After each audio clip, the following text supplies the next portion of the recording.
देखिए, आज जो राजनीति में जो एक परंपराएं चली है, ये चमचागिरी की जो परंपरा है, ये अति पराकाष्ठा पे चल रही है। आज जो है कुछ प्रलोभन पाने के लिए व्यक्ति को भगवान बताने लगते हैं, तो भगवान का स्थान उनको देने पड़ते हैं जो धूर्तता करते हैं, जिनको सामाजिक स्तर पर जिनका अपना एक कोई इतिहास नहीं है, जो हमारे सनातन के लिए कोई बड़ा योगदान नहीं है, या हमारे हिंदू संस्कृति के लिए, हिंदू संस्कारों के लिए कोई बड़ा योगदान नहीं है। आज कुछ लोग जो है खुश करने के लिए, राजनीति में कुछ पाने के लिए, उनको जो भगवान बताने की जो परंपरा शुरू हुई है, ये बहुत ही एक स्वार्थ की अति पराकाष्ठा है। तो मैं कहना चाहूंगा ऐसे लोगों को कि जो भगवान है उसी में श्रद्धा रखो, जो मिलना होगा तो भगवान ही दे देंगे। अब छोलिया हो या लोबिया, सफेद चने या काले चने, सब कुछ मजेदार बने। तो जो आज श्री राहुल गांधी जी को जो भगवान बताने की, उनकी तो आप देखते होंगे कि वो किस प्रकार से इस देश में जातीय वैमनस्य फैलाने का प्रयास कर रहे हैं। वो आज जो तुष्टीकरण की राजनीति की अति पराकाष्ठा करके वो विभिन्न प्रकार के आरोप लगाने का काम कर रहे हैं। हमारे भारत के माननीय प्रधानमंत्री श्री नरेंद्र मोदी जी की माता को वो मंचों से गाली दिलवाने का काम कर रहे हैं। तो उनको तो ऐसी शर्म आनी चाहिए कि वो तो इंसान के लायक भी नहीं हो सकते। अगर वो इस प्रकार की भाषा बोलेंगे, वो इस देश के अंदर ओबीसी की राजनीति करके, सामान्य की राजनीति करके और दलित की राजनीति करके इस देश को जातियों में तोड़ने की कोशिश करेंगे, तो उनका कोई स्थिरता है नहीं, उनकी केवल स्वार्थ की पराकाष्ठा है। और कांग्रेस सत्ता के कारण से, सत्ता ना होने के कारण से बिलख रही है, वो तड़प रही है। और वो एक चाय बेचने वाले भारत के प्रधानमंत्री माननीय नरेंद्र मोदी जी को बर्दाश्त नहीं कर पा रहे।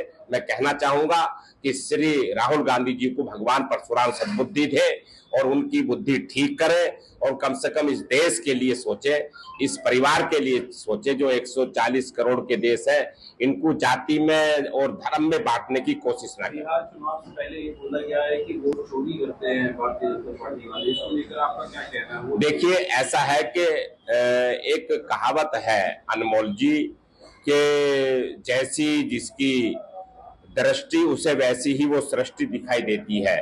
कांग्रेस ने इस देश के अंदर 40 साल तक वोट चोरी करके राजनीति करी और सत्या हत्याई की। इस देश में 1950 के बाद उन्होंने लंबे समय राज किया है, तो निश्चित रूप से उनके पुरखों ने, उनके बड़ों ने निश्चित रूप से वोट चोरी की है और वोट चोरी करके ही सत्या हत्याने का काम किया है। और हमारी पार्टी ने, भारतीय जनता पार्टी ने, भारतीय जनसंघ ने इतिहास में संघर्ष करके, संघर्ष की गाथा रच के, अपनी जनता का दिल जीत करके हमने अपनी सत्ता, जनता ने हमें सौंपी है। हमने सत्ता को वोट चोरी के माध्यम से नहीं लिया। तो उनको लगता है कि जैसे कांग्रेस पार्टी ने वोट चोरी करके सत्ता चलाई है, इसीलिए वो भारत के प्रधानमंत्री आदरणीय नरेंद्र मोदी जी पर जो वोट चोरी का आरोप लगाते हैं, हम चैलेंज करते हैं कि वो सिद्ध करके दिखा दे उसको कि कौन सी एक वोट चोरी है, तो हमारे भारत के प्रधानमंत्री ऐसी राजनीति में लात मार देंगे। जिला पंचायत के चुनाव हो रहे हैं, लेकिन उससे पहले यूपी में प्रदेश अध्यक्ष की घोषणा होने बाकी है, लेकिन अभी तक ऐसा नजर नहीं आ रहा है कि नया प्रदेश अध्यक्ष मिलने जा रहा है, नहीं जा रहा है। तो आपका क्या ओपिनियन है, क्योंकि आपका अनुभव भी है, कौन हो सकता है, नया चेहरा मिलेगा या वही रिपीट होगा? देखिए, भारतीय जनता पार्टी में ये सतत प्रक्रिया है। अभी हमारे मंडलों के अध्यक्ष, जिला अध्यक्षों के चुनाव हो चुके हैं, सदस्यता अभियान पूरे हो चुके हैं। अब सारी प्रक्रिया केवल हमारा किसी भी दिन, आने वाले किसी भी दिन में उत्तर प्रदेश के चुनाव अधिकारी को निर्देशित हो जाएगा और उसका प्रदेश अध्यक्ष के चुनाव के लिए हमारे प्रत्याशियों को नामांकन करने का अवसर मिलने वाला है। बहुत जल्दी भारतीय जनता पार्टी उत्तर प्रदेश को प्रदेश अध्यक्ष मिलेगा और ऐसा लाजवाब अध्यक्ष मिलेगा कि जो उत्तर प्रदेश को, जहां हम लोगों ने 2014 में 73 सीट लाए थे 80 में से, हम फिर ऐसा ही इतिहास रचेंगे। और जहां भारतीय जनता पार्टी 325 सीटें लाई थी उत्तर प्रदेश में, हम वो इतिहास रचेंगे। ऐसा भारतीय जनता पार्टी हमें बहुत जल्दी अध्यक्ष देने वाली है। आप चाहते हैं कि खुद भी प्रदेश अध्यक्ष की दौड़ में है? आप खुद चाहते हैं? देखिए, कौन कार्यकर्ता नहीं चाहेगा कि भारतीय जनता पार्टी का मैं अध्यक्ष बनूं? सब कार्यकर्ता चाहते हैं।